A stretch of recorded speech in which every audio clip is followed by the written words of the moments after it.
Welcome into this week's Coyote Net Report. I'm here with Coach Leanne Williamson. It's been a busy week since we last spoke. 4 matches, including a weekend trip to Indianapolis and a milestone, 100 wins for Coach. I know you probably don't like to talk about individual milestones, but just briefly, just what does that mean to you and the program? I think it's cool to be a part of so much of it. To have been here for going into my 11th season now, and being able to see the growth of the program is really what was the most exciting thing for me. Obviously, the 100 win milestone, it's cool. It's cool to reach, but that doesn't happen without the teams that I've been lucky enough to coach. So I just feel very lucky to work with such a great group of not only players but people as well, and it makes the job a lot of fun. It doesn't take away the hard portion of it, but it's definitely worth it in the end.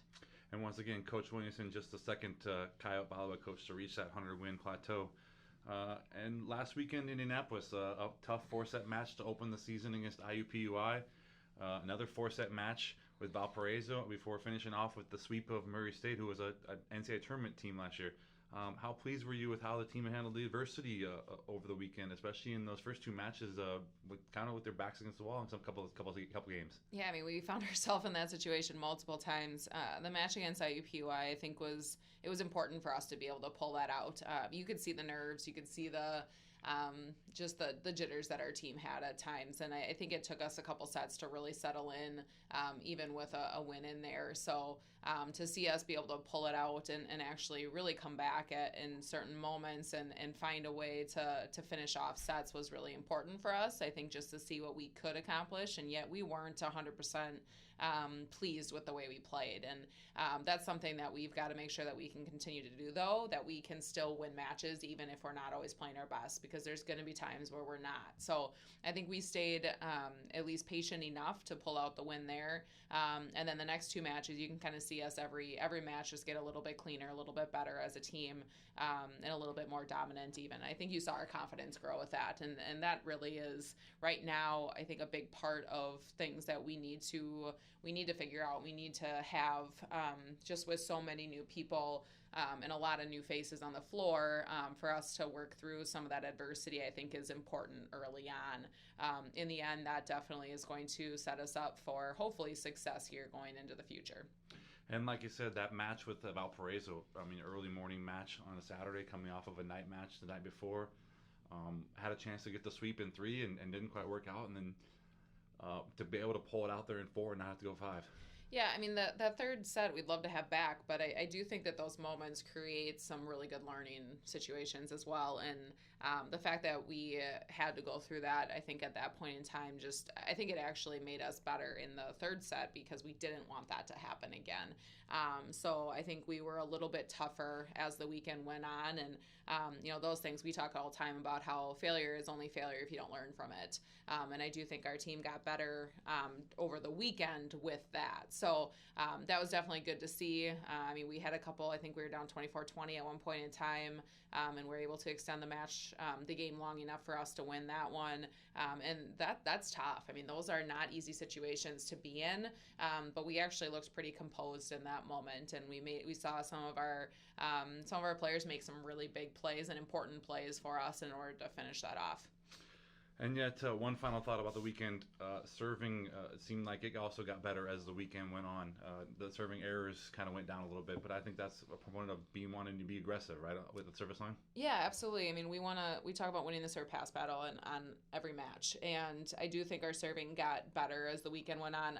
We did have less errors, but I also thought we were just more aggressive with our serves. So, early on, we didn't really like the amount of misses that we had because of the fact that we didn't think that we were necessarily serving as well as we should have been either. So those misses, I think, are just a little bit more highlighted in those moments. So, I do think serving has been a key for us in the past. We've got a couple people that can really go on some runs for us, and it's something that we really focus on, trying to hold serve, score points, get runs of 3.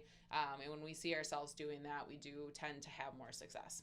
You get home from Indianapolis on Sunday, and quick turnaround Monday, hitting the road again for a Tuesday match at Iowa State. What did Iowa State show you that you still need to work on? I think that there's probably a couple things. One, I mean, our discipline was not fully there against Iowa State. I think just the speed of the game at times overwhelmed our players, which hasn't in the past. So I was a little surprised by that, but definitely something that we've got to learn from and get better at going into this weekend.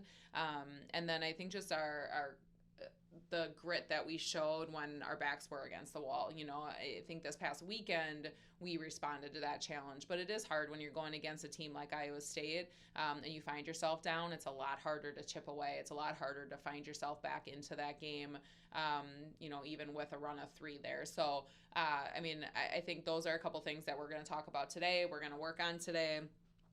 But with so many new people, we've got to figure out kind of how we're going to respond in those situations. And, I wasn't extremely happy with how we did that last night. So, again, it's a good learning moment. That's why we play the teams that we play. That's why we play in Iowa State, because we want to be challenged. We want them to show us what we're not good at and what we're good at. And we did have some good moments.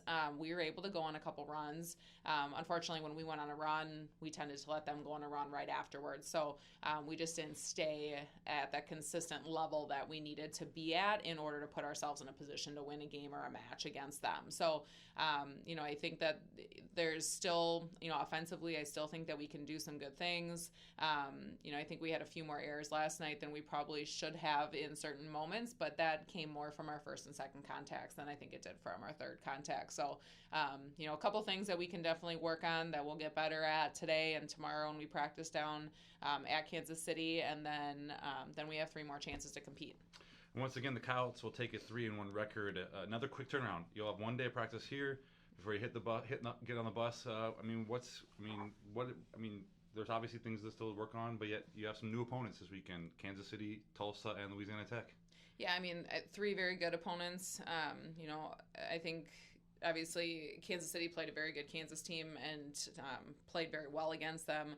Tulsa played a good first weekend schedule, competed at a pretty high level, and then Louisiana Tech obviously going 3-0. So we're going to find ourselves in 3 really competitive matches, and I think at this point in time, so much of it is going to come from our grit. So much of it is going to come from our competitiveness. The skill's important, but we've got to be able to stay disciplined, and to me, that's a mindset. That's a focus. That's something that you do without having to be physical all the time. So, I'm looking forward to playing 3 really good teams. I'm looking forward to being a nice, easy drive south here. But, I think what we work for every single day, what we work so hard during preseason for, is to be able to do these things, is to be able to play 3 matches on a weekend, have a midweek match, then play 3 matches again. So it's a lot of matches in a total of 9 days, but we're excited to be able to continue to see our program grow. And that is so much of what this preseason is about for us, is making improvements day by day, match by match, and making sure that that we're not taking steps backwards. And real quick recap from the weekend. Not only did Coach Williamson earn her 100th win, but freshman Elizabeth Junkie was named Summit League Offensive Player of the Week as a freshman in her first collegiate weekend. Just talk about the impact she had and how and the improvement she showed from match 1 to match 3. Yeah, match 1, she actually, you say she struggled in a way, but she still scored the ball. She just didn't have as high of a hitting percentage. But, you really saw her kind of settle in throughout that first match and start to kind of play at her own level. And then matches 2 and 3, she really took off. And that's what we expect her to be able to do every day. I think that first match was just a little bit of, first match in the Coyote uniform. So I think she had to work through some nerves there. But she's an aggressive player. She's overall, she's a very disciplined player. She plays the game at a high level. So, she's one that I think is going to be, a good player for fans to watch.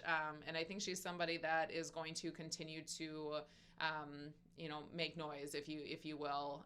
She's going to do good things. She's going to find a way to score the ball. But, again, that doesn't happen without the success of the team. But she's definitely somebody that I think people are going to enjoy watching this year, and I would assume that that's going to be the first of many Offensive Player of the Week awards for her. And once again, the Coyotes take a 3-1 record into Kansas City this weekend. We're just 1 week away from returning home for our South Dakota Classic. Thanks for listening to this week's Coyote Net Report.